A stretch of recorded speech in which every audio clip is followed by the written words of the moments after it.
Okay, welcome, ladies and gentlemen, to the biggest, baddest version of the We Are Wrestling podcast. It is super long, super expensive, and it's super Wrestlemania.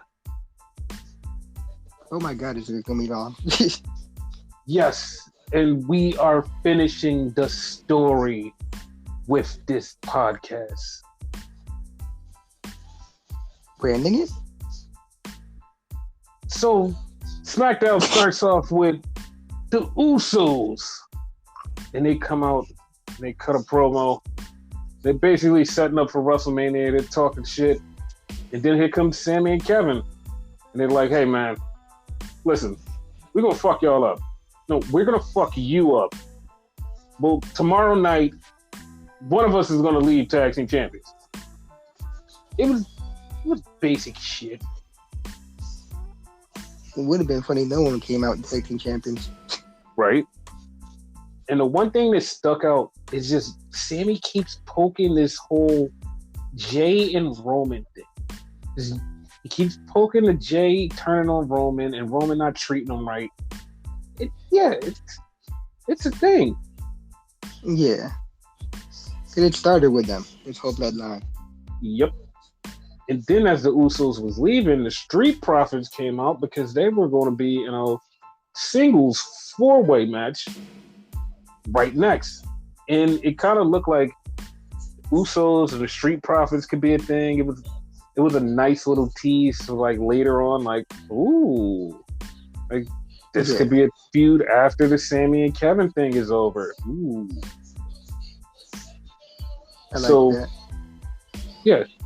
So then we had the one-on-one four-way, and it was nothing because like no one cared. It was a one-on-one four-way. Things happened, and Ricochet won. Yeah, I was gonna say that. I don't even remember who won. That's how much I cared. Yeah.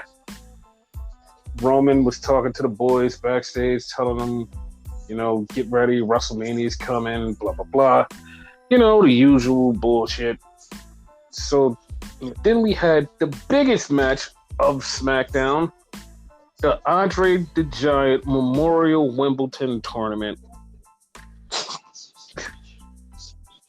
This was crazy because, like, it was just so fucking random. It's like, what? Like, why is this a thing? Like, why is this here? Like, they used to do it all the time, so. I know, but it's like, it just was like, why? And then, like, the ending was just like, It was, it was Bobby Lashley. He won, and it was like, who cares? Bob Lash won. But, like, I also thought that was going to set up something, but it didn't. Yeah. And then we had the women's four-way one-on-one match. That was a thing. And Shayna Baszler won that. Kind of expected that. Yeah, it just was really dumb. They showed Rey Mysterio in the back, and he was talking to the LWL. Well, what are they called? Legado del Fantasma. Yep. He gave them the shirts, and now they're the LWO. Then we had Giovanni Vinci and Ludwig Kaiser versus Sheamus and Drew McIntyre.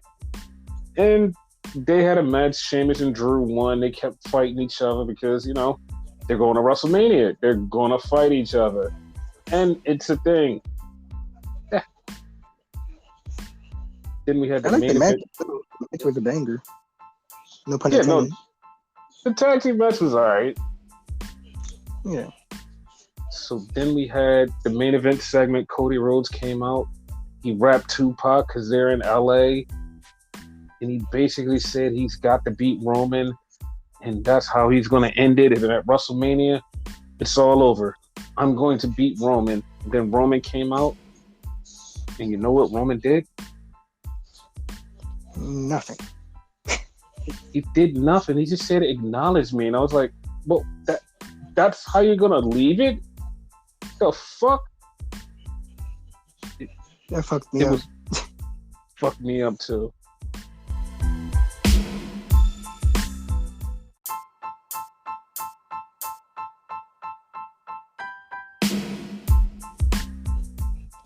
So then we had Rampage. And on Rampage, we had Takeshita versus Sammy Guevara. And Sammy wins because they're setting up for the 4-way big thing with MJF. It was a pretty good match. But by that time I had already mentally checked out because it was like way more better wrestling that was happening. It was like, oh, this is a thing, but okay, cool, whatever. This is Rampage, baby. Like, they gotta do better. And like, I don't give a fuck what anybody says. Fuck QTV, fuck QT Marshall, fuck his crew, fuck that whole little dumbass TMZ dumb shit segment. Fuck whoever thinks that shit is cool. Fuck you if you approve of that shit in any type of way. That shit is garbage. That shit is from years ago. And the motherfuckers who laugh about it, fuck you for laughing about it. If anybody encouraged Tony Khan to keep doing this shit, fuck you too. Yeah, it was nothing cool about this shit, honestly. Yes. So then we had a segment with Matt Hardy and Ethan Page. And Matt Hardy has the contract drawn up for Ethan Page to fight Hook. He's like, yo, I went over this with my lawyers. I got this. And I guarantee we got everything. He was like, dude, everything is good. All you had to do is sign it. And he said, I have a pen. All you have to do is sign it. So Matt Hardy bends over so Ethan Page can sign it. Matt Hardy looks into the camera and gives the camera a wink. So he set up Ethan Page. Ethan Page is going to get fucked. And like, this is probably like Matt and Isaiah's way out. Yes. So then we had the House of Black versus the Best Friends. And the House of Black murdered the Best Friends. They beat the shit out of the Best Friends. And then, as they're beating the shit out of them after the match, Orange Cassidy comes out. And Orange Cassidy, I lied to you now, this was the best feeling in the world. Orange Cassidy walks out and his music plays. And he stands there and all of a sudden he just falls to the floor. You're like, what the fuck happened? And they replayed it and Buddy Matthews just kneed the shit out of Orange Cassidy's face. Just as like the quick camera cut that cut up like, oh shit, it's Orange Cassidy. Why is he on the floor? Because Buddy Matthews fucked him up. So got him. Yep. That looks like a three-way triple threat feud, not a triple threat, a 6-man feud between Best Friends, Orange Cassidy, and the House of Black for the championships. I'm cool with that. I was about to say I'm good with that. Yeah.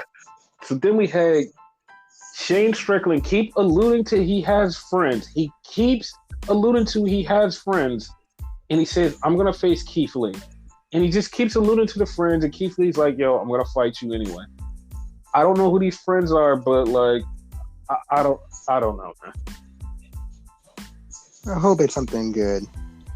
Me too.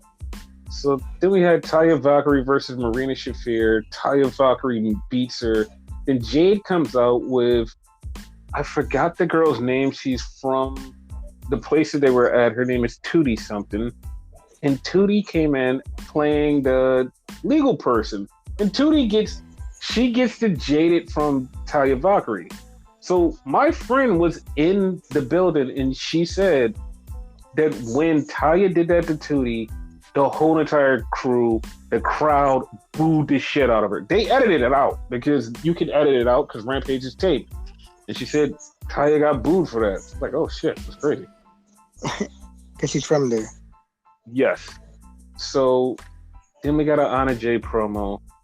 And I feel uncomfortable with the Anna Jay promo because she says she's going to beat Julia Hart, but she said, I have a fat ass and a bad attitude. And Then she goes to choke out fucking Lexi Nair. The thing that she used to do was she used to choke people out. Yeah. But the reason I'm uncomfortable is because she's dating Jungle Boy. I don't want to look at your girlfriend's ass. Like, she keeps saying, I have a fat ass. It's like, I don't want to look at your girlfriend's ass.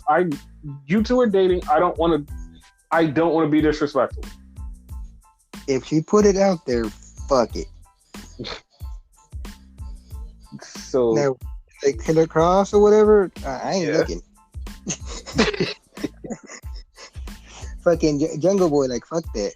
I don't care. I'm being respectful. So Tony Khan talks about he has the big announcement coming next Wednesday, which the things that this big announcement can be, I'm actually a little angry that these are the announcement. One could be the new show, one could be the UK thing, it could be something like these are minute things, and it's nothing to be like this big, huge, I have a huge announcement thing. I don't like it. If he would just be on the show and be like, yo, we're doing this, and everybody be like, oh, cool. The announcement hype up it's died for me. It has died. He probably changed his car insurance to Geico. Probably. And another one people were saying is Goldberg, because Goldberg is now a free agent, and he said, soon I'll tell you guys what I'm going to do. It's like, they're like, oh shit, it could be Goldberg. And it's like, it's going to be a nostalgia act for like 3 weeks, and people are going to be over it. So it is what it is. It's thing. Like, people don't care about that right now. So yes. So then we got to the main event, and the main event was Action Andretti versus Rock Hard Juice Robinson. And the whole time Juice Robinson is beating him up, he keeps calling him Little Ricky. You're Ricky's friend. I'm gonna beat you up because I hate Ricky. Like, shut up, Little Ricky. It got so annoying because Juice, I know I have an annoying voice, but Juice's voice is like 10 times more annoying than mine. Yeah, like, I don't know. I don't even know why this feud is going on, to be honest with you. Like, why do they hate him? Because I have no fucking idea. This is so weird. And I know people will be like, well, you didn't watch. If you know how much fucking wrestling I watched, it makes no fucking sense. It makes no fucking sense. There is no plot that's out there from no extended universe that can give you the fucking anything it is. No, there is none. There is none, guys. Sorry. Yep. So there was a lot of stuff WrestleMania weekend, so we're going to get to all of the stuff that happened before WrestleMania, and then we're going to get into WrestleMania. One of those things was, for the first time in over a year, I think it was a year, in over a year, Kota Ibushi is back. And Kota Ibushi wrestled his first match against Speedball Mike Bailey, and it was a fucking banger. Ibushi did the deadlift German from the outside in with no ropes. He fucked Mike Bailey up because Mike Bailey fucked him up. They were trading strikes. They was beating the shit out of each other. I fucking loved it. And then Kota Ibushi had a fucking another banger with Joey Janela, and Joey Janela damn near fucking killed himself. But it was great. It was great. Joey Janela also had a match before that too. I forget who it was against, but yeah. Yeah, GCW had so much fucking shit. Friend of the show, Kid Bandit, wrestled on 3 shows for GCW. It was fuck. They had so much shit. It was a tag team match with Nick Gage and Maki Ito versus Bussy. That was a fucking banger. It was so much shit coming. It was so much shit happening. They're called Maki Death Kill. I love that. Yes, that's actually fucking cool. So then after that, we went to the Impact Multiverse of Madness. And it was okay because it was very few things on there. It was like, oh shit, that was actually cool. They had Yuji Uemura versus Gabriel Kidd, and Yuji Uemura beat him. I think he's going back to New Japan because like they keep running this teaser, and like this is about the time when Young Lions come back home, so he's gonna be going back home. Trey Miguel won the Scramble X Division match. It was insane how he won because like everybody was doing all this shit, and Trey Miguel just like disappeared in the very beginning of the match, and nobody remembered he was in a match. And then just like right at the fucking end, he just popped up, got the win, and everybody's like, "What the fuck? Where did you come from? Like, how the fuck did you get here?" And he pretty much won. yanked it, like yank. Basically. So then we had like a fucking 8-man with PCO and Alex Coughlin and Tom Lawler. This was weird because it was like a mainly New Japan Strong bunch of guys. Then it just had like PCO and like one other person, and it was like, and like Joe Hendry, and it was like, why are you here? Like what? Like why are you involved in all this mess? I was like, all right. Then we had, yeah, it was random as shit. Jeff Cobb beat Moose, and the funny part about this was like, I was like, oh shit, Jeff Cobb just had another match because he just wrestled in Bloodsport, and this was like 2 hours later. I'm like, oh shit, Jeff Cobb just had another match. And yeah, Jeff Cobb had a bunch of fucking matches. He beat Moose, and that was a thing. So then we had a 4-way women's match. Deonna Purrazzo versus Giselle Shaw, Masha Slamovich, and somebody else. I can't remember exactly who, but Deonna Purrazzo gets the win. So she's still champion? I think she's the number one contender. Okay. But yeah. Then we had the Bullet Club tag team of Ace Austin and Chris Bay win another tag team, another 4-way. I don't know why the fuck they bitched to the fucking 4-ways, because it was TDMK, the Motor City Machine Guns, and Aussie Open in this match. I don't know why. It just seemed like they just kept throwing fucking 4-ways in this shit. They're like, 4-way, 4-way, 4-way. And it's like, stop. And the way I get to have as many people as possible. But you didn't, because like those people could have been on other shows, but it's like whatever, man. Yeah. So then we had Kushida versus Leo Rush. That was amazing. Kushida won. And I'm just like, you could have just did that in New Japan. Like both of you wrestle in New Japan. There was no reason for you to be like, no, I'm gonna do this on the Impact show. They're paying us. Yeah, and then we had the Strong Openweight Championship match that was Kenta versus Suzuki, and it's like that also could have just been on a fucking New Japan show. Like, what are you doing? And they're like, nah, Kenta won, retaining the title, but it's like, why didn't you just put that on a New Japan show? It was weird.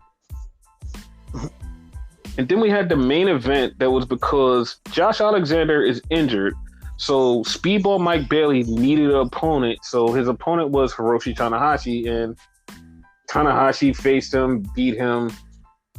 That was it. Then after the match, Tanahashi wound up challenging the Motor City Machine Guns, and I think it was Aussie Open, to a 3-way tag match with Tanahashi and Okada. I'm like, oh, okay. And that got set up for the next American show for New Japan. I'm like, oh, okay. That was... Yeah, it was interesting. So that was on that day. Then the next day we had Ring of Honor.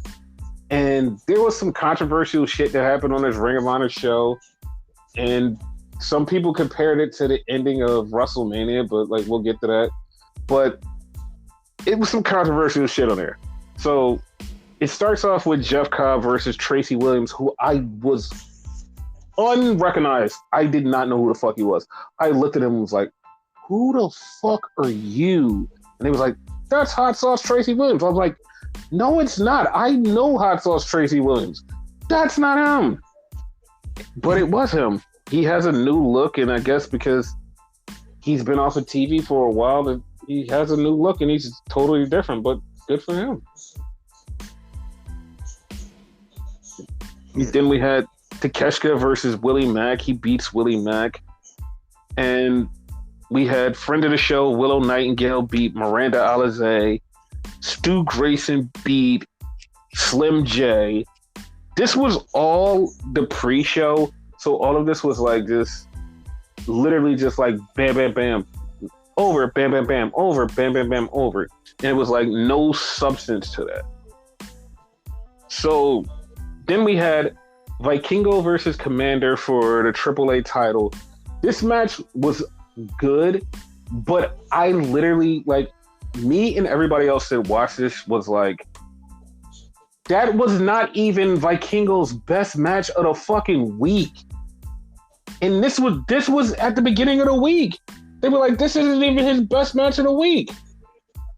Because he had another match with Commander in Toros, and it was a fucking banger. He had one with Gringo Loco and Commander, and it was another fucking banger. And it was like, bro, like, this wasn't even the best one. Then he had another match after this that was better than his Commander match. And I'm like, okay, so what? Because, like, a couple of my friends that only watched the Ring of Honor show was like, yo, this was such a banger. And then, like, everybody else that watched everything else was like, that wasn't even his best match of the week. But yeah. Then we had the Embassy beat AR Fox, Blake Christian, and Grand Metalik. I thought that Brian Cage was leaving. That's what I thought. Yeah, but apparently he's still here. And then we had what I thought was the women's match of the fucking weekend before, like, WrestleMania. It was Athena versus Yuka Sakazaki. That match was fucking awesome, dude. That match was fucking awesome. Athena won, but that match was so fucking awesome. Cool. Then we had the controversial match, Samoa Joe versus Mark Briscoe. And Mark Briscoe was saying how he wanted to win this for his brother. He wanted to do this. And it was just like this whole thing. And they even showed all of the footage of Samoa Joe beating Mark Briscoe over and over and over and over again. And then Mark Briscoe's family is out there. Everybody is hyping. It's like, this has to happen. This has to be the feel-good moment because of Jay Briscoe. This has to be the feel-good moment. We have to do this. This has to be it. Guys, this has to be it. And Samoa Joe winds up choking out Mark Briscoe. I was like, God damn. Clean at that. Yes. I was like, God damn. And a lot of people were upset about it, me included, because it's like, there's no reason to keep the title on Joe. You could have just threw it on Mark Briscoe, made everybody happy.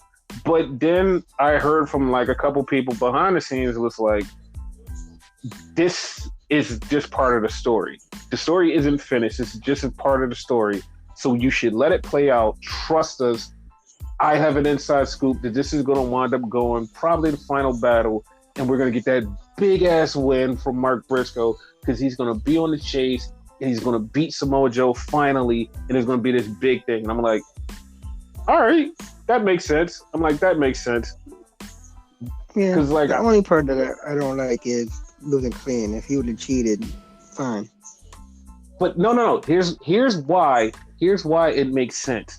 It makes sense because no matter how many times he faced Samoa Joe before, he always lost. No matter what he did, he always lost. So him losing clean means he's still not ready. You're not ready. Gotcha. You think you're ready, you're not ready. Yes. So now it's like it added on, like, I waited, I trained, I did this on my own, and I still can't beat him. So when I get to him finally, I'm going to be ready, and I'm going to take the title from Joe. So I'm down with that. Cool. So then we had Hiroshi Tanahashi versus Daniel Garcia, and everybody that I know that knows Tanahashi was like, oh my God, he's going to adopt another Wrestle Kid. But he didn't, because, like, this, I lied to you not. He beat Daniel Garcia, and the first thing he does after he beats him, he goes to him to, like, hey. And Daniel Garcia starts, and he just runs away. He was like, nope, I'm not going to do it. I'm not going to be your Wrestle Kid. And then Tanahashi is still like, you still want to do it? With this weird face that he always does every time he adopts a wrestle kid. Like, God damn it. Jericho's my father, damn it. That's how he ran away, too. So then we had the Lucha Brothers win the new not AEW, the Ring of Honor Tag Team Champions against Top Flight Security, the Kingdom, Aussie Open, and La Faction Ingobernables.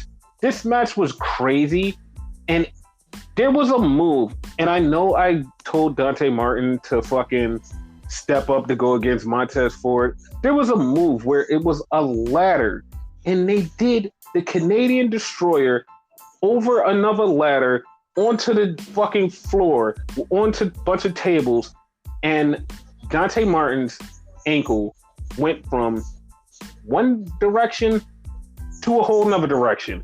It's like, oh my God. And apparently they said it's not as bad, but here's the thing why I say it had to be bad, because Dante Martin was in the hospital for 3 days. But he's out now, and he said he's going to be fine. Okay. I'm just going to say okay. That's all I can say is, okay, I'm praying that he will be fine and he'll be back to normal. All seriousness, you're in the hospital for 3 days. That ain't good. I'm just saying. Yeah. So like, hopefully, because like people keep saying it's not as bad as it looked on TV. It's not as bad. Like he'll be back, and I'm like, okay, all right. But I'm praying for Dante Martin to get back. Top Flight Security, you're gonna be better, guys. Yeah. So then we had Shibata versus Wheeler. This match was so fucking funny because it was a pure championship match. It was so funny because this match was going. Then all of a sudden, Wheeler just was like, fuck it, I'm going to throw away one of the falls. I'm going to punch Shibata in the dick. He punched him in the dick, got disqualified, and he tried to pin him right after that. Like, if I pin him, like, I could win the match because it's 2 falls. Like, no. That's not how it works. So he got disqualified, and then they was like, all right, you got another 2 falls. And then it just happened. Like, he fucked around and found out because Shibata just all of a sudden just went into Shibata mode and open hand slapped the goddamn shit out of Wheeler Yuta. I don't mean just a little bit. He slapped the goddamn shit out of Wheeler Yuta. If you've seen this, you've seen his soul left his body. He turned around and fell into Shibata's arms. And Shibata just looked at him and was like, you deserve this. And he just put him down, hit him with the PK, and miraculously Shibata beat him for the fucking title. Yeah, like Shibata would have made a one-eye challenge for my title. Fuck that. Yeah. And it was kind of weird. Like, far away from that motherfucker. Yeah. And it was kind of weird that Moxley was out there to like, he brought Wheeler out there, and I'm like, okay, we're going to get Moxley versus Shibata. But Moxley disappeared, so I was like, oh, that's not happening. Then we got Claudio Castagnoli versus Eddie Kingston for the title. I forgot to mention that Nigel McGuinness is back on commentary for Ring of Honor. That's a great pickup for Ring of Honor. Nigel McGuinness is fucking awesome, so that's a great pickup for them. But the Claudio and Eddie Kingston thing, this was really funny to me because I lied to you not. I thought that all of the beef that they talk about that they have for all these years, all the stuff that I remember seeing, I always thought, oh, this is all kayfabe beef. None of this is like real. Like, they don't really kind of hate each other. And they told this story and it was like, no, they kind of really do hate each other. I'm like, that's not true, right? I'm like, I always, because like, all of the stuff I remember seeing, like the stuff that I've seen, like from them in the indies, and I'm like, they're just fucking around. Like this isn't real. Even when Claudio showed up in fucking AEW, Eddie Kingston said, "Yo, I don't like him." I'm like, this is all a joke, right? Because like some of the stuff that they yell about, you're like, this is like no one would beef about this, and they're like, nah, this is beef. They're like, okay, I don't believe it still. Still to this day, I still don't believe it. It seemed like manufactured bullshit beef. But whatever. Did Moxley have anything to do with this match? No. That's the funny part. Moxley had nothing to do with this match. Eddie Kingston got cheated and he lost. And then after the match, he was going to get beat up by Claudio and Wheeler, but Shibata came out to help him. And that I was weirded out because I'm like, okay, that sets up a tag team match, but Shibata has a title and Claudio has a title. So that kind of cancels each other out. I was like, okay, well, that's weird. Yeah. Probably best Moxley had nothing to do with it right now because he's best friends with Eddie and everyone knows it, so it wouldn't make sense. Yeah.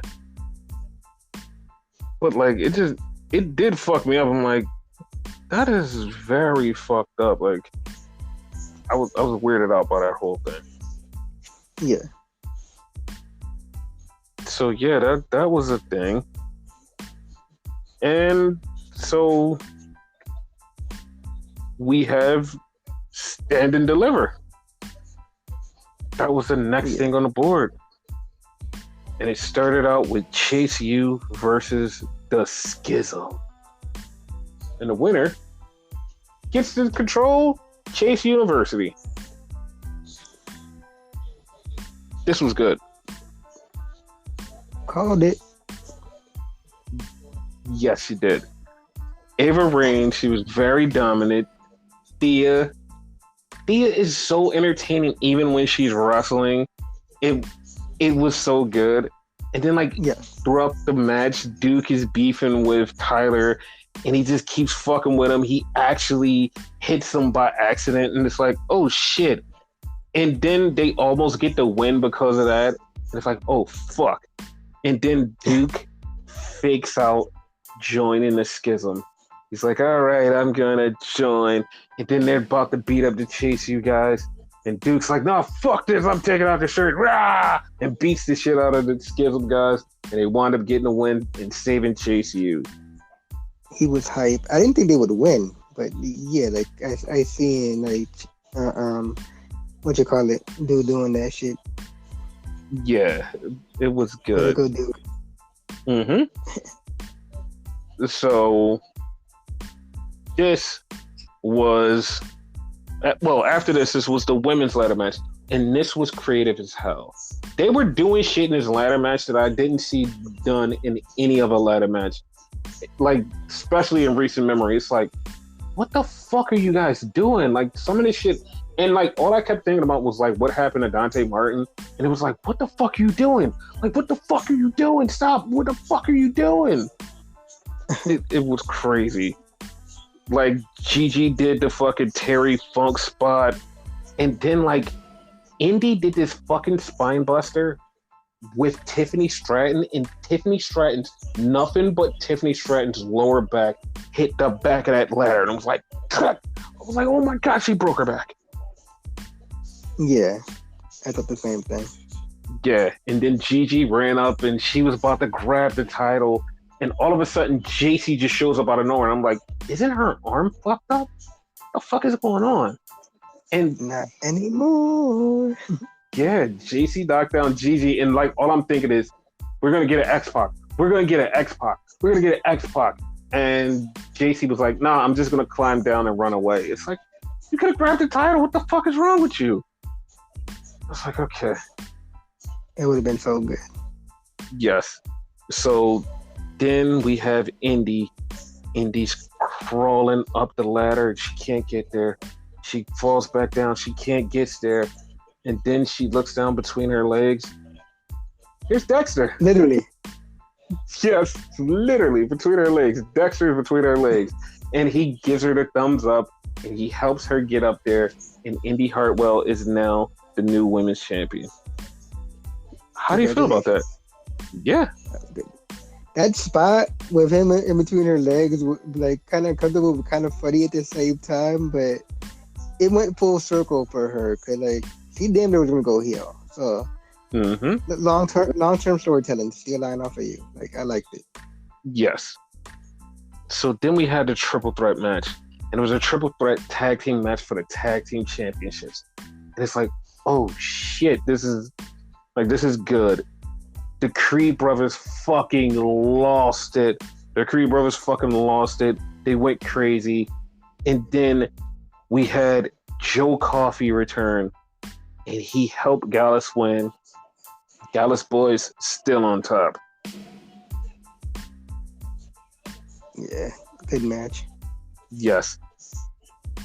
Then we had the fucking five-way. The five-way was so great. Wesley, JD McDonough, Ilya Dragunov, Dragon Lee, and Axiom. This match was so fucking awesome.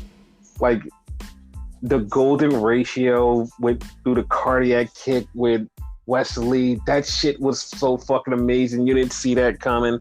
And then Wesley, I did too. Like, and then Wesley hits the cardiac kick at the very end when Ilya Dragunov was about to hit somebody with a fucking finisher. It was like, bam! 1, 2, 3, Wesley keeps the title. I was like, holy shit. So then we had the unsanctioned match. They had some great fucking entrances with what is his name? Grayson Waller and Johnny Gargano. Great entrances. The Baby was there. Like, at one point during the match, Booker got taken out because Johnny got threw over the table into him. Like, this was like so a fucking turtle. Right?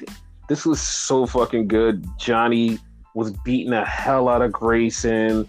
Like, Candice got involved at one point, and Johnny wins after after Grayson missed the chair swing. Johnny put him in a fucking Gargano escape, and there you go. And then we got the best part. The best part. You want to know what the best part of that was? What was the best part? The Way reunited, because Dexter, Indy, Candice, and Johnny all hugged each other after the end of the match. The Way is back together. It would have been nice if Austin was there, but that's the thing. Yeah. So then we had Pretty Deadly beefing with the family. That sets up a match for Tuesday. And it is what it is. We had the women's tag team title match, and this match was going, and then it got to the point where Kiana James was like, yo, pass me my bag. Jensen, pass me my bag. And Briggs and Fowler are like, don't do it. And they stopped him from passing the bag. And right as they stop her, Fire Dawn just, bam, hits Kiana James. 1, 2, 3, new tag team champions. And it's like, you selfish bitches cost them the tag team titles. They had a tag team entrance and everything. You cost them the tag team titles because you're selfish. I was so mad at that. I was mad. It was like, what the fuck? Like, fuck fucking being fair. Y'all, like, Kiana had it right. Like, winning by any means possible. Fuck it. Exactly. I was so pissed off with them. Jensen went to, like, stop the fucking count or whatever, get the DQ or whatever, because even then they would have the fucking titles. Briggs, like, held them. Like, what the fuck? By the way, I love the fucking tag team finisher by fucking Fire Dawn. It's like a Gory Bomb / Sister Abigail. Yes. It was. They were fucking awesome. But yeah, that finish, like fuck them. Like, Kiana needs to leave all of them, Jensen and all. Just like, fuck them. So then we got the main event. Mello had a Lakers entrance with Lakers gear because they're in LA at the Staples Center where the Lakers play. So it was fitting and it made sense. Braun Breaker had a Doghouse entrance, which was very confusing because I was like, what the fuck? Like, the dog doesn't even look cool. Like, it just looks like a random, like, cyber dog. Like, that doesn't look cool. Nah, they're leading too much into the dog shit. Yeah. And fuck Rick Steiner, but yeah, fucking transphobe piece of shit. Yep. We stand with this hell. Yep. The ref gets knocked down. Trick interfered, but it didn't work. Mello didn't see it. So that I feel like that's going to be something that plays off later because Melo didn't see Trick interfere. So that I feel like that's going to play into something later. And then Braun loses to Melo clean. Like clean. He loses to Melo clean. And Braun gets back in the ring and everybody thinks Braun is going to be a fucking asshole because he takes the belt. And then Braun gives it to Melo. Passing the torch. End of an era. He rolls his hand, but if you notice, like another thing that might come to fruition later, Trick's in the background and he's looking like, what the fuck? Yep. Like regardless, he's gonna get him. He's gonna get him. And by him, I mean him. Him. Yes. So that's the thing, and that was NXT Stand and Deliver. It was good. Yes. So we go to the most historic WrestleMania ever. Yes. This is historic. Do you want to know why this is so historic? Why? One, because this is Triple H's first ever WrestleMania. This was amazing because it was Triple H's first ever WrestleMania. And this is his first, and this is the stamp he puts on how he's going to do pay-per-views for the rest of his life. This is my Mania. Mania had a set, everything. It was so historic because Triple H is in charge. Yep. But that's not it. That's not why this is so historic. Okay. This is the last one. This is it. This is the last WrestleMania ever under Vince McMahon. Okay. This is Vince's last ever one because WWE is being sold to Endeavor. They're being sold to Endeavor. And the funny thing about this was a lot of you idiots, when I even said it on the podcast, I said the wording of Ari Emanuel, when he said what he said, I said the wording sounds off.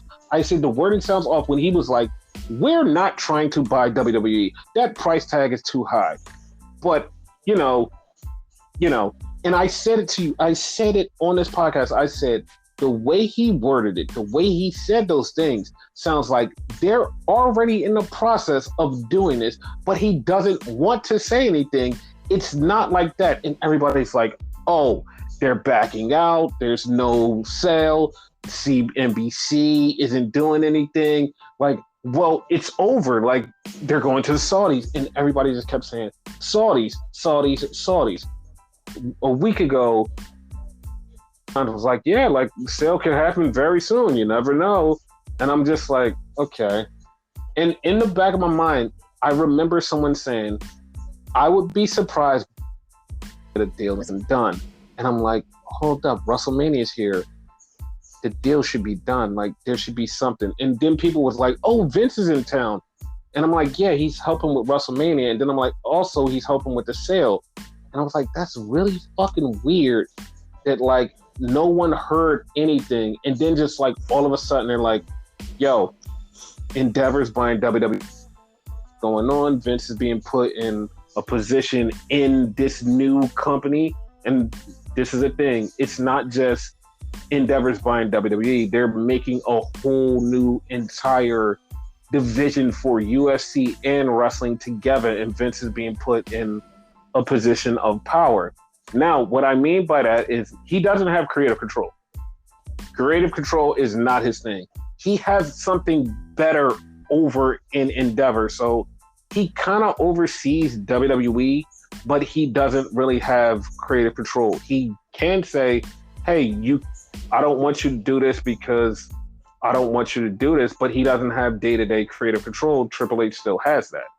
And from what I've heard, the people in charge are like, we've seen what Hunter has done. We've seen what he has done. We've seen how he made the business jump from what it was to what it is now. We see what he's done. We've been paying attention to him, and we've seen what he's done.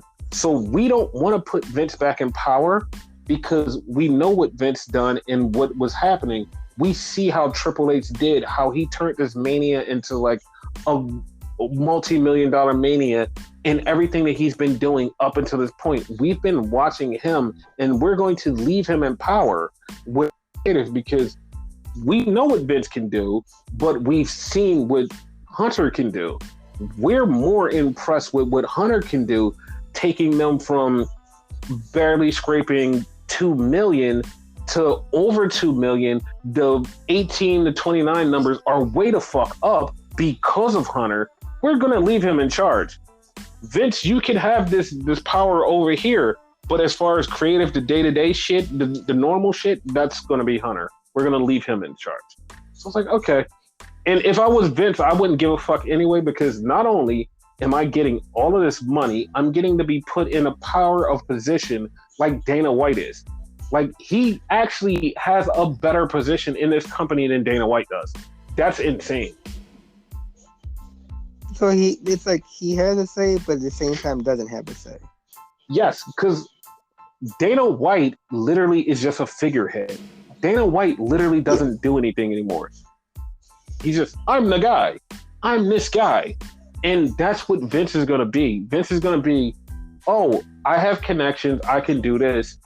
I'm just going to be running my WWE over-the-top business stuff. I'm going to be the business guy. And it's like, yeah, no, you're just that talking head of business. Nick Khan is running shit. Like, Nick Khan is doing all of the things. You're just a poster boy of, oh, Vince McMahon, he runs shit. No, he's Dana White. He's literally Dana White, because Dana White has a position, and they was like, oh yeah, when we buy your company, you're going to be in this position. Dana White got in there, and they was like, no, we're going to put you as this sticker guy. And he was like, oh, okay, yeah, you really have no power. You're just a talking head. You're a sticker guy. Here you go. And just walked away. That's what they're doing to Vince. And people are already scared, like, oh my God, Vince is going to be back in power. Vince is going to be this. And I knew something was up when Vince all of a sudden, they put out this press conference like, Vince is an employee. And everybody was like, oh, he's back in power. We knew he was going to get back in power. And like I said, I had a feeling, because I'm like, the sale is coming up, and him being in a position of an employee when the sale goes through has to happen. He has to be listed as an employee when this sale goes through for business purposes. Like, he has to be locked in as a person that's employed by the company. So when the company gets sold, he can, when they move him around and do whatever, they go, listen, he was a part of the company. Here he goes here, and just move him around. It's like, oh shit, they had to do that. That was part of the business model. So like, that's what I was telling people. I'm like, you guys are fucking angry about shit that's like for no reason. And when the first night of WrestleMania took place, they're like, oh, Vince has a headset and he's doing this, and he's like right next to creative. Oh, he's back in creative. Oh no, Vince is running creative. See, you guys thought that. And I'm just like, going on. WrestleMania has happened. Triple H does not know how to run WrestleMania. How many times Triple H has ran stuff? Triple H doesn't know how to run all of the things that happen in WrestleMania. And it was said after that first day, Vince was there to help Triple H facilitate what's going on in WrestleMania, because Vince has done this for so long. Triple H has never sat there in the driver's seat to tell everybody, oh, this goes here, this goes here. When you're doing this should happen. You know, you should cut back a little bit of time here. You should do this. We have to, the stuff for this promotion has to go here. The sponsorship has to go here. Hunter, I heard you should do this. Listen, you don't know everything that's going on here, so you should do this. And that had nothing to do with creative. It's just the presentation of WrestleMania. And that's what Vince was there for. Basically, just they're there, like, put a helping hand, because WrestleMania is a whole different animal than a Raw, SmackDown, NXT, what have you. Yes. And as soon as he came back, everybody was like, he's back in creative. And I'm like, nope. And then everybody starts finding out, oh, he's there to help facilitate stuff where WrestleMania gets done. And it's like, yes, because he's been there for every WrestleMania. Why not be backstage for this one to help the new creative team? Like, okay, guys, this is what you should be doing. This is what you're doing. And I know people are like, well, Kevin Dunn's there. No, Kevin Dunn is there, but Kevin Dunn doesn't know Vince stuff. Like Vince stuff of how to present this, how to do this. You should shave time here. You should do this. You should do that. And Hunter needs those little things to be put in his head by Vince. Like, okay, yeah, this should happen. Okay, all right, yeah, we should throw the sponsor thing right here and right before this match. Okay, all right, cool. That's all it is, guys. Don't be so paranoid. So WrestleMania starts with Kevin Hart. Big ass Kevin Hart intro. As soon as that happened, I'm just like, they're on a level. Like WrestleMania is on another fucking level. And I know people are like, what? What do you mean? It's just Kevin Hart. It's not even that bad. It's another fucking level.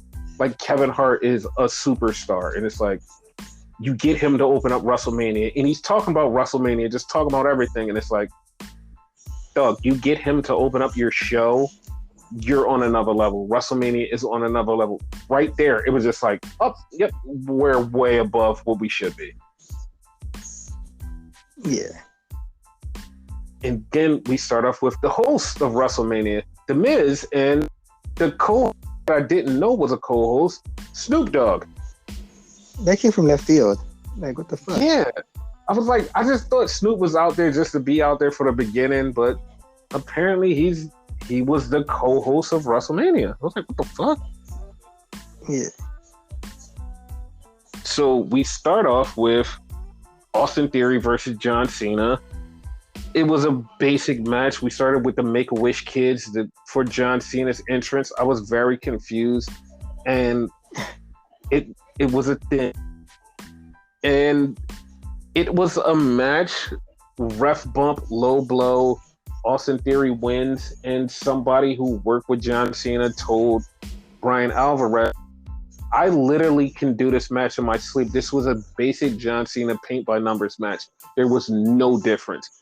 And watching it back, it's like, yeah, it kind of was just a basic John Cena match. I mean, there's nothing to it. Yeah. Was nothing wrong, but nothing great either, so it was okay. Yeah. Good so, start. Yes. Then we had the four-way with the Street Profits versus Braun and Ricochet versus the Alpha Academy. This match was better than I thought it was. And one of my favorite parts of this is Braun is doing the choo-choo train bullshit where he's running around and he comes around the corner one time too many and his bitch ass got pounced by fucking Angelo Dawkins. Man. That caught me off guard. Like, what the fuck? The finish was a murder. Because Ricochet jumped off the top rope and a fucking 450 landed on Dawkins' knees. That part hurt. But the part that hurt even worse was while he was on Dawkins' knees, Tez jumped off of the top rope, frog splash, right onto fucking Ricochet. My God. That hurt. Fatality. Yes. I was like, holy shit, that fucking sucked. So then we had, sponsored by Prime Energy Drink, Look, show up on a zip line. An homage to Shawn Michaels.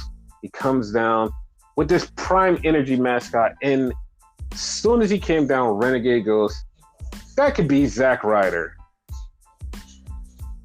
It could be. Because he was hinting at being there, like, all throughout the day. So that's why that came to mind. Yes. And the match gets going. The match is dope. And in the middle of the match, Logan Paul hits like a right hand of fucking Seth Rollins and fucks him up. And it's like, okay. Like, and Renegade said that he should fucking end it with the punch, that Logan should end it with the punch. and something happens. We get the reveal of the Prime mascot, and it's KSI. And then Logan Paul gets his hand stomped.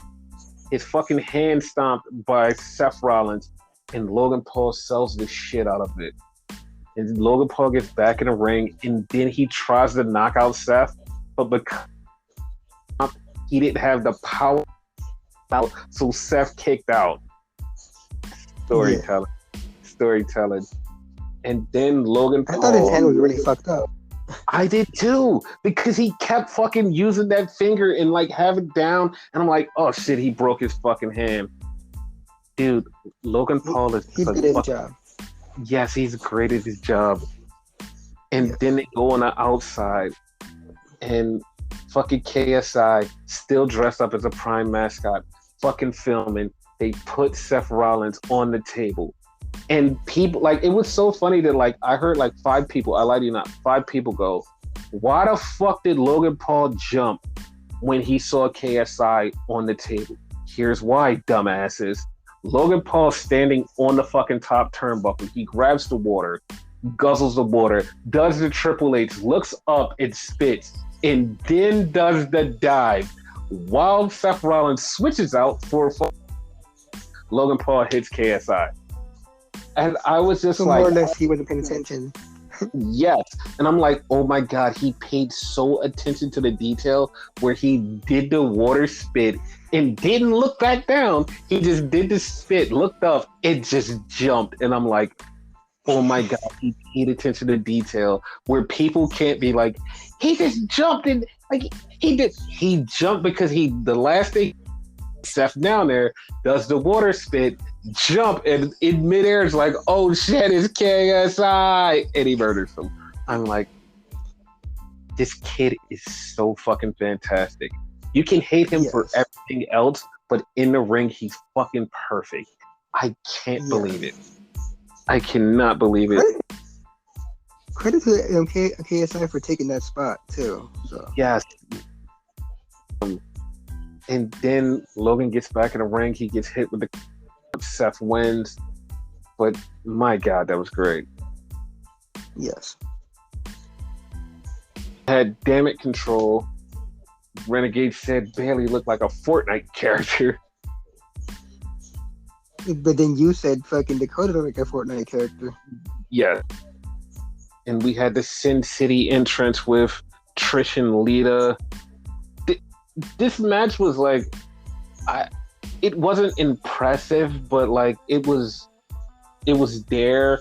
A lot of people are complaining that Lita was slow, and it's like Lita's been out of the ring for like forever. Like it happens. She did pull off a lot of like new moves though, to her credit. So. Yes. Okay. Yes, and everybody was just drooling over Trish, and like, I mean, how could you not? It's like your teenage crush just still looks like your teenage crush. How about that? And we're not gonna talk about how Stacy Keibler literally is from 20 years ago with no change to her. 4 kids, no change. There's no fucking change. There's a human being that looks like she did 20 years ago. No change. No flaws at all. Stacy Keibler still looks gorgeous. No flaws. It's insane. I don't know. I don't even know how this happened. That's not really Stacy. That's a clone. I feel like it is. I feel like it is because Stacy Keibler, no wrinkles, no nothing. And it's like, how? Like, how are you still the same? Like, you're still hot from 20 years ago. She just looks the same. The same. Like, if there's one difference to her, it's like her hair color changed a little bit. And it's like, that's it. Still Stacy Keibler. It's like, there's no fucking way. It's like, there's no way. There's no way that you're still that hot. But back to the 6-man. Becky and her team win with the manhandle slam off the second rope to Bailey. 1, 2, 3. Gets the win. It was all right. Yeah. So then we get the Cinnamon Toast Crunch presented. Next match. Ray versus Dom. Man. Why was it presented by that? Yeah, it was. Dude, it was a Cinnamon Toast Crunch mascot that came out in the very beginning of the match and just disappeared. And no, but I mean, why was it presented by this shit? Like, I don't know. WWE had so many fucking sponsors, and they just kept popping up, and it was just annoying the shit out of everybody. But like, then the match would happen, and then people would forget that like a sponsor was around. Like, oh shit, like this was a sponsored match, because Dom comes the fucking, oh my god, he has a jailhouse intro, and like he's in prison. They grab him, they lock him up, and they put him in the back of a fucking paddy wagon. The paddy wagon comes in, he jumps out, and he's locked up, handcuffed, and being escorted. He has on a Rey Mysterio mask. That shit was fucking awesome, dude. It's so fucking awesome. He's so good at his job.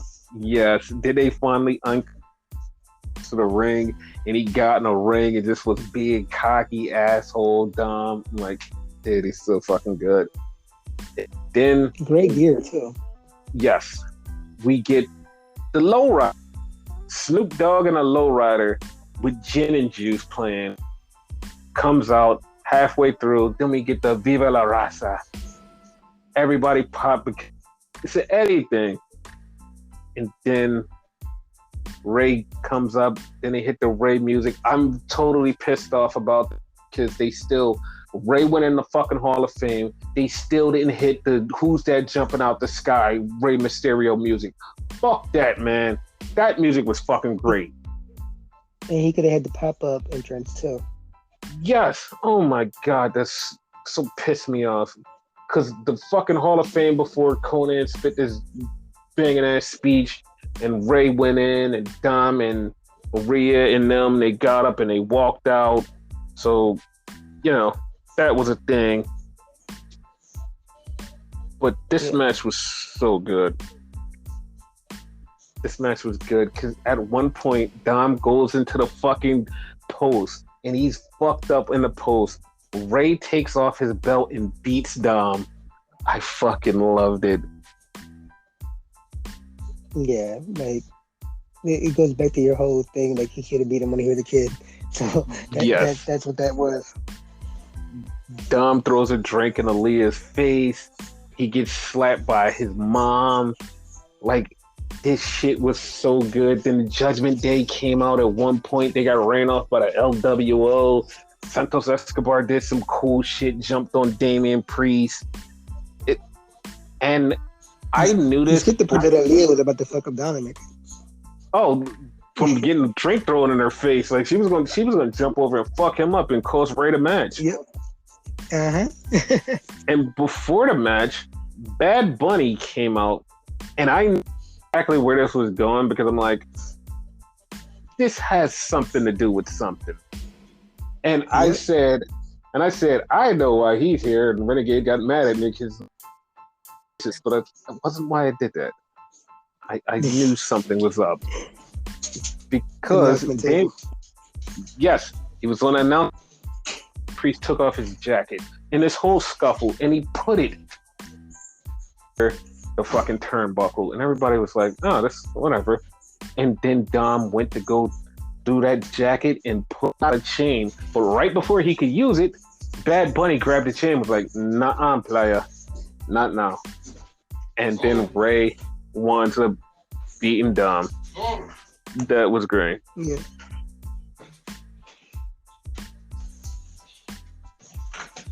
So that whole thing was fucking awesome. Ray gets the win. Then we move on to Rhea versus Charlotte. And Rhea beats Charlotte because this match was fucking insane. This match was so fucking good. This match was like the match of the night at this point. It was, everybody was talking about it. They put their whole entire asses in this match because this match was so fucking awesome because you didn't think that Rhea versus Charlotte was going to be as good as it is. This, and I will call it in fucking AEW, because in AEW, you get no fucking build. And you're like, there's no build for these matches. there's no like this match is gonna suck. This match isn't gonna be good. But when the match happens, it fucking tears the fucking roof off.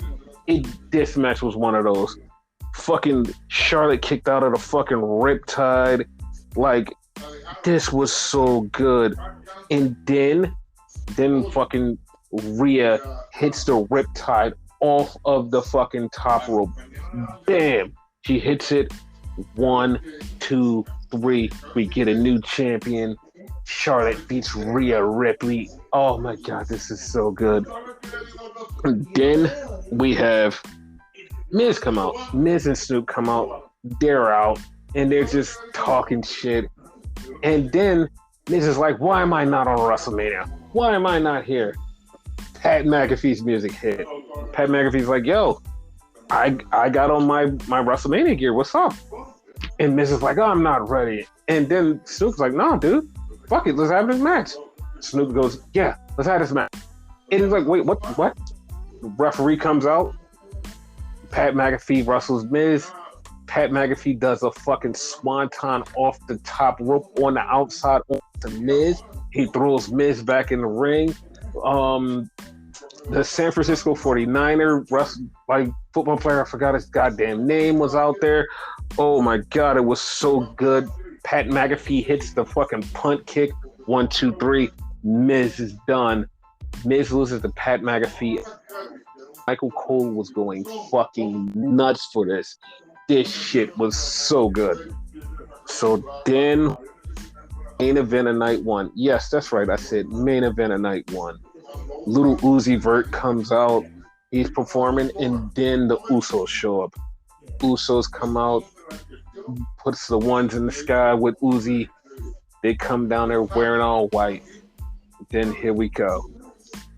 Kevin Owens with PWG on his fucking title, and Super Dragon on the other side. PWG and Super Dragon.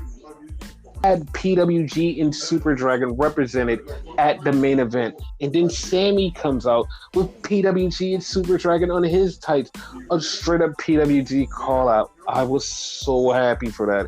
And everybody that worked at PWG saw that and was crying because it was like the main event of WrestleMania in Los Angeles. They fucking showed up for their family. I loved it.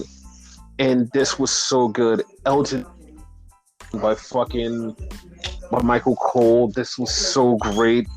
And then the match was going, and Sammy got hit with the fucking 1D. 1, 2. Right before 3, Sammy kicks out. Sammy fucking kicks out of the 1D. The 1D that no one has ever kicked out. No one is kicked out of the 1D. So fucking great. And it was great. It was great. It was great. Sammy kicked out.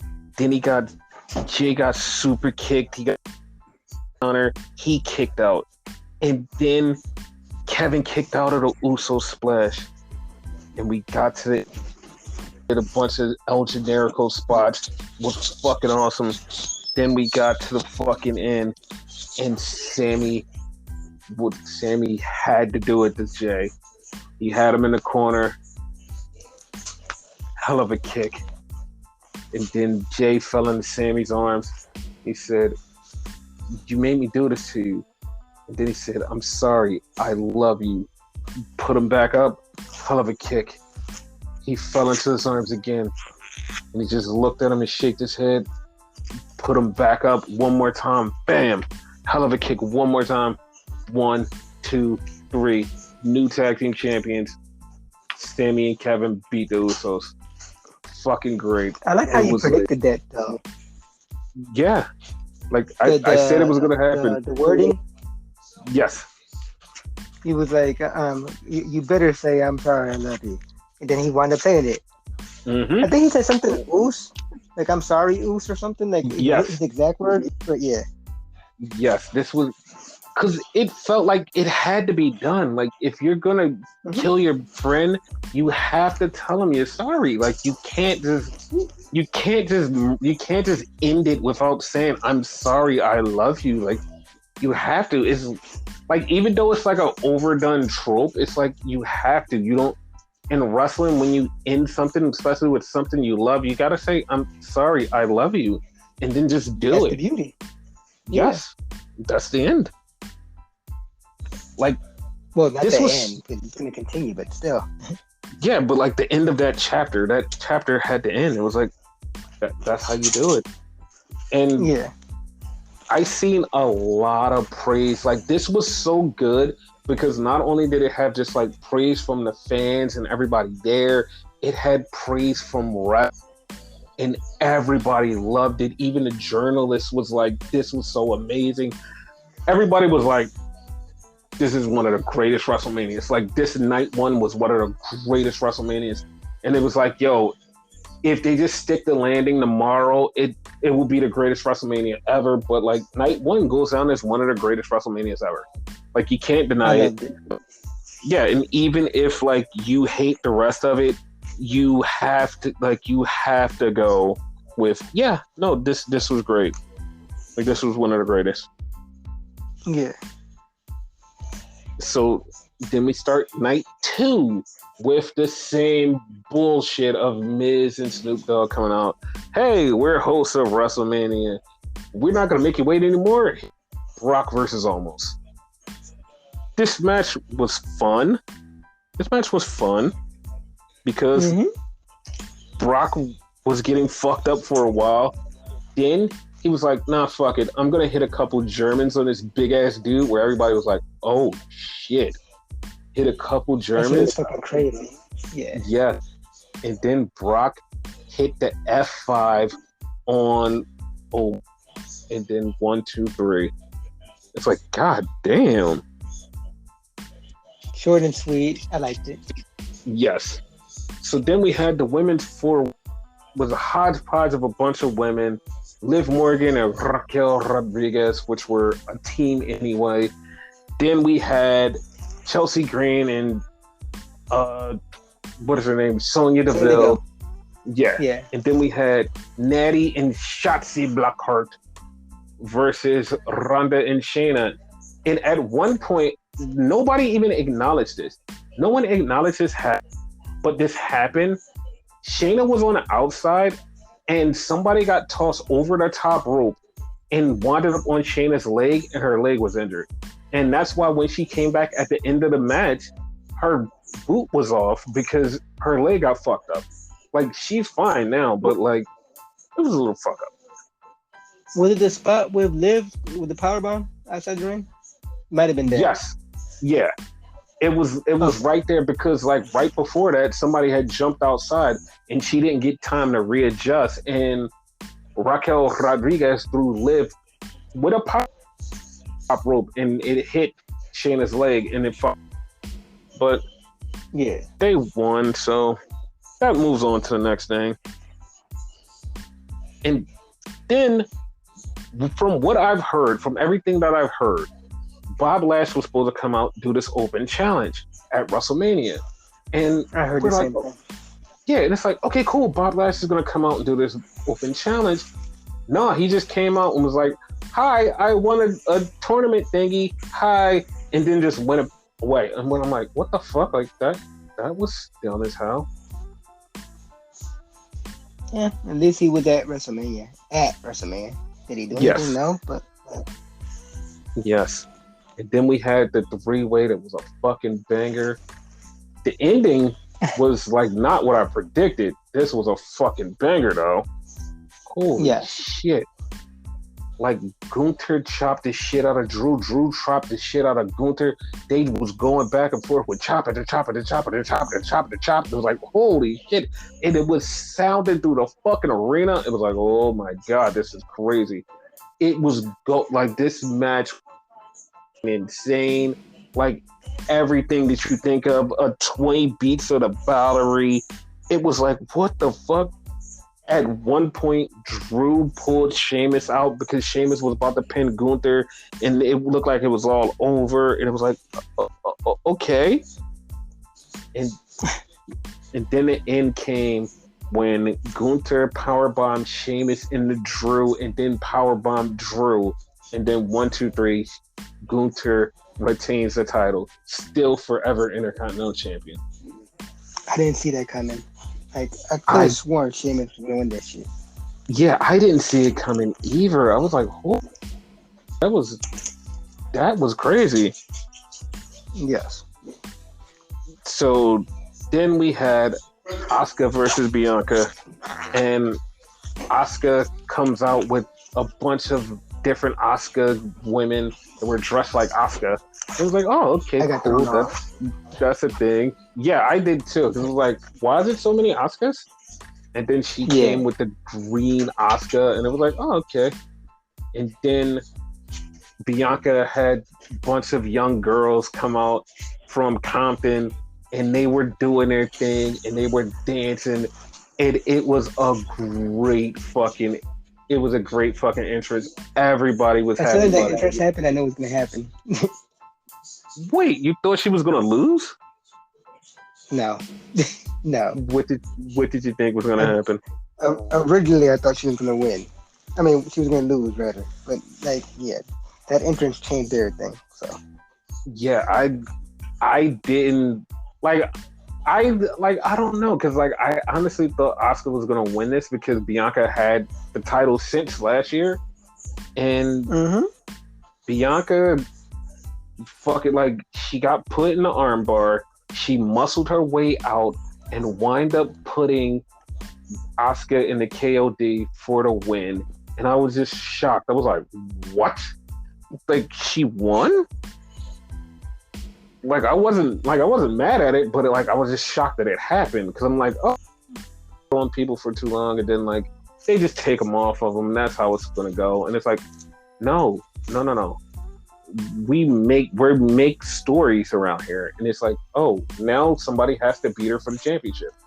It's like, okay. Great fucking story. Yes.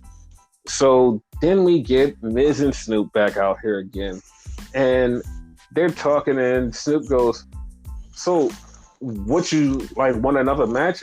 And Miz was like, no, I don't want another match. And as he says that, Shane McMahon shows up, and I'm like, oh, Shane's here because Shane has to sign some papers because the company's getting sold. Got it. And Shane gets in the ring, does a couple of moves, and then he fucking tears his ACL. He goes down, and Shane's fucked up. You have to improvise. So Snoop comes in and improvises, throws a couple of haymakers at Miz, winds up making this match, Snoop versus Miz, hits a couple of haymakers, then Snoop does the fucking people's elbow and gets the win and beats Miz. It was a thing of beauty that it was so horrible. If that makes any sense. That in itself was a beautiful disaster. That was. So then we have Brood Edge show up because we're having Hell in a Cell that was brought to you by Poltergeist the Pope. Or Exorcist the Pope. I don't know. One of the two. Exorcist. It's the Exorcist the Pope. They present Hell in a Cell. I mean, it makes sense because of the fucking synergy, and it's like, yeah, no, that makes sense. It makes sense. Yeah. But yeah, that happened, and the Brood Edge intro was so awesome. I expected fucking Gangrel or whatever, but it was good. It was good. No complaints. Yeah. Got the demon entrance, the thing that we've been waiting for so long, the demon entrance for the demon to finally show up at WrestleMania. And it had some purple, y'all. It had some purple. So yes, that's good. So the match was going in about 10 minutes in. Well, 5 or 10 minutes in, Edge decides, I'm going to throw a ladder at Finn, and maybe Finn can dodge it. Finn gets busted wide the fuck open, so they have to calm down the match for a few minutes, and people are mad because blood is coming out. They're like, just let him wrestle. Like, like, yo, staple my fucking head and let me get back in there. They literally taped him up, stapled his head. You couldn't tell because he had on so much fucking paint that it didn't make any sense. Yeah. So he got back in the ring and he kept fighting, and he amazing spot that he jumped off of the fucking Hell in a Cell while Edge was laying on the table. He jumped off the Hell in a Cell to do the coup de grace. He missed it, but he did it. And Finn lost because Edge did the concerto to him, and Edge won. Finn should have won. And I'm like, we know that we're going into the final stretch of Edge's career now. So Edge is about to really retire, and we have to end on a couple high notes for Edge. Like, that's the thing. And so the whole thing ending the story, it had to end this story. So yes. So then we had the Hall of Fame. Like, they talked about everybody that's in, which was just a little bit of people. It's like, okay, well, that's a thing. Yeah. And then we went to the main event. I still, to right now, have no idea what Cody was trying to channel, because Cody came out in this, I don't even know what it was. It was a different suit, and it had angel wings on the back. And I guess he was like going for Mr. All America, I guess. I don't know. It looked cool. You made a joke, like, when he was coming out, like Kenny Omega and whatnot. So yeah. Maybe Kenny? Like Probably. So then a bunch of piano players, and they're playing, and I was like, I don't know what they're gonna do. I don't even know how they're gonna turn this into Roman's music, but they did, and it was.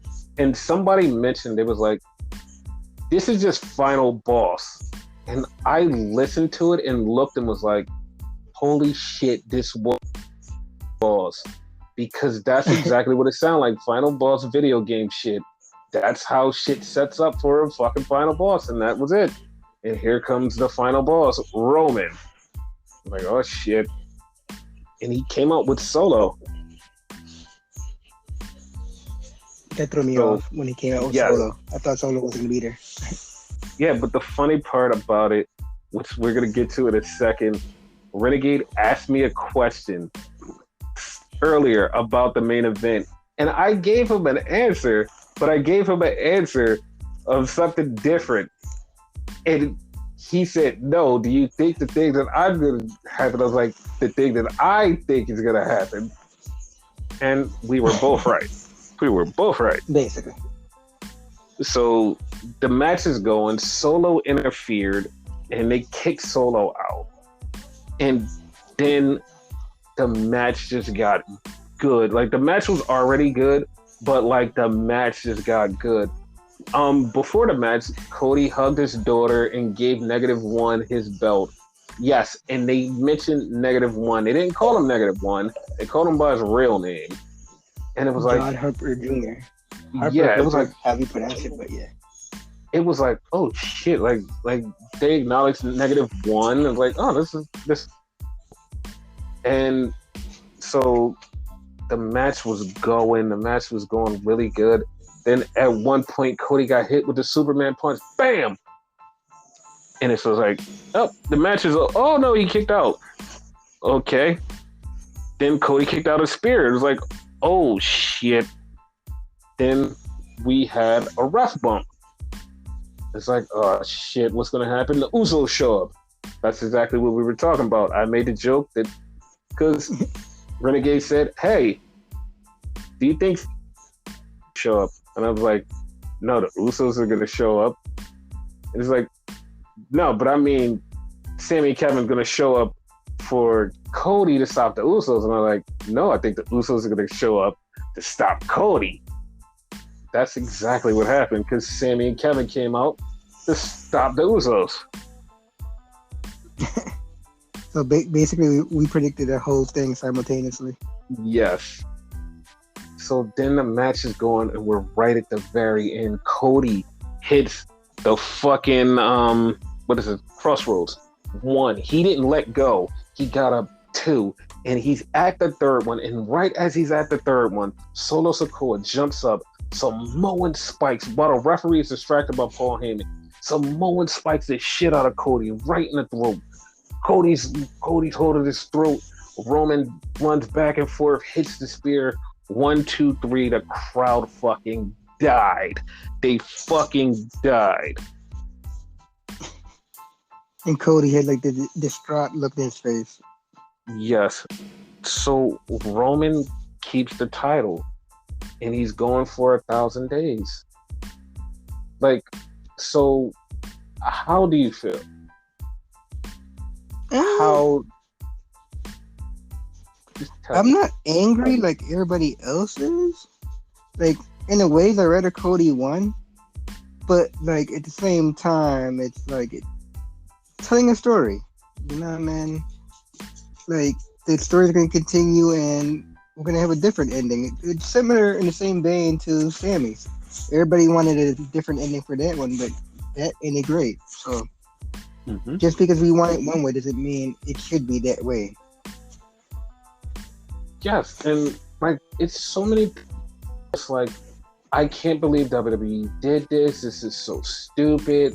Like, they had this opportunity. They should have took it. This is the second time they ruined their opportunity. This is like, why would they do this? Like, WWE is the dumbest company. I thought they were so cool, and now look at them. Oh my God. And it's like, you guys don't want to hear, like, just finish the story. And then somebody got mad when somebody brought up Let It Play Out. And they're like, no, fuck this. This makes no sense. You people are stupid. And everybody who's talking about Let It Play Out is just dumb. And I want you people to go back. I want you to go back to a month ago when they didn't give Sammy that big win. They didn't give him the big win. And everybody said, let it play out. And everybody's pissed off. Like, no, we should have put fuck this let it play out bullshit. No. And then they had the biggest fucking tag team win ever that Kevin and Sammy still to this day still can keep saying, dude, I don't even know how to put this in words. Like, I never expected to be here. Like, us closing WrestleMania and like from where we came from, it's this. We never thought this would happen. Especially with my best friend, we never thought this would happen. This is like, we can't even put this in words. This is like the greatest thing ever. We can't even put this in words. And you people were like, no, he should have won the title. He's crying that he won the tag team titles with his best friend, the person he started wrestling with. Like, you think that if you just give it a second and let it play out, like, if he would have won the title, we wouldn't be here. We wouldn't be at this position where him and Kevin are main eventing WrestleMania and having this memorable thing that for the rest of their lives will never get over. It meant a hell of a lot more. Yeah. And people just like, they can't fucking put 2 and 2 together and be like, you know what? We might just let it play out. And the thing is, if this was Vince, I would be like, yeah, you guys have the right to be like, yeah, no, fuck that. I'm not letting this play out because Vince changes shit all the time. This isn't with Vince. This is with Hunter, who has said multiple times, even now, that, yo, I really like stuff to have long term and play out over long terms. So I want this to play out eventually and not just right now, where people are just like, we need this right now. We need this right now. When it happens, it happens. Basically, like, he's right.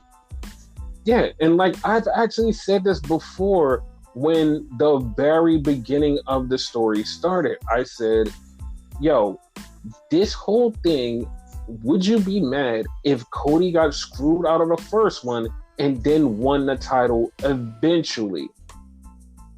And you actually have asked that multiple times on the podcast. Yeah, because it's like, And like he said it, and like when he told the story about his dad, and he said this years ago, this was always the thing. His dad came so close to winning it the first time and got screwed out of it. And there was never a second time. There was never a follow-up. And this time it's, no. We're going to have the follow-up. Cody's going to force his way to get that title. It's going to happen. He's going to hold it. And the funnier thing that would make this even funnier, which I'm giving a spoiler, what happens when he wins it and then the person with Money in the Bank cashes in on him right then and there, and everybody loses their fucking shit. When once again, this is another step in the story of my dad held it, but never held it. And now he held it, but doesn't get to enjoy the fruits of his labor. Like, it doesn't happen. And it's like, no. Now you're going to be more pissed off because you're like, well, he had it and they took it away from him. Oh, this let the story play out bullshit. And then when he fucking comes back to WrestleMania next year, headlines it and wins the title at WrestleMania and walks around with the title for like at least a good year or 6 months, and everybody be like, you know what? Maybe it's right to let some things play out in a long-term storytelling. Basically. Because like a lot of shit is like over the next year, a lot of shit can happen and a lot of shit probably will, because there's going to be people that's going to come from other companies, and like people are going to leave companies. And I'm just saying, like, by next year, you never know what can happen, and stuff will be so fucking cool. Long-term storytelling, like, sometimes it's the best part of the whole thing. Like, every show, not even WrestleMania, Stand and Deliver had long-term storytelling. Fucking Ring of Honor, they all did at one point or another. So, what's the issue? Be patient. I know everybody had like the TikTok brain, but come on. Yeah, just like the fucking AEW story with the Elite. It's still playing out. Like, it's nowhere close to being finished, and it probably won't for like another year or two. It's slowly playing out. It is going to play out because it's long-term storytelling. Like, if you get mad at this for like WWE actually doing something that you see in every other company, and you can't call yourself a wrestling fan, even though you say WWE is not wrestling, it's sports entertainment. You can't enjoy something that's actually cool. Like, it's just so stupid. Yeah.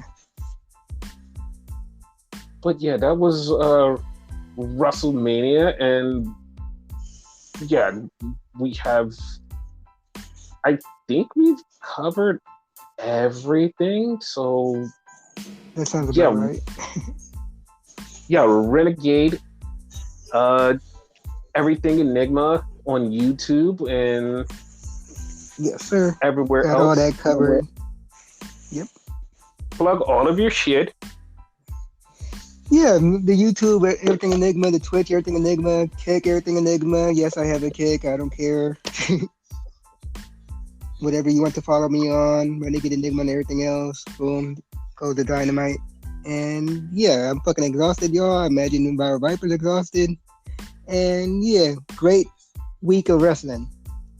Yeah, like, so for everything wrestling from, you could get from him. He's the wrestling guy. He's on all social medias, and this is our 4 years of WrestleMania. Like, this is our 4 years doing this podcast, WrestleMania, and it's a big thing. And it's like, this is our biggest episode, and yes, we're finishing the story. This is it. Because this is the last episode of the podcast. The story is finished. And it's done. No more podcasts. This is the last one. So enjoy.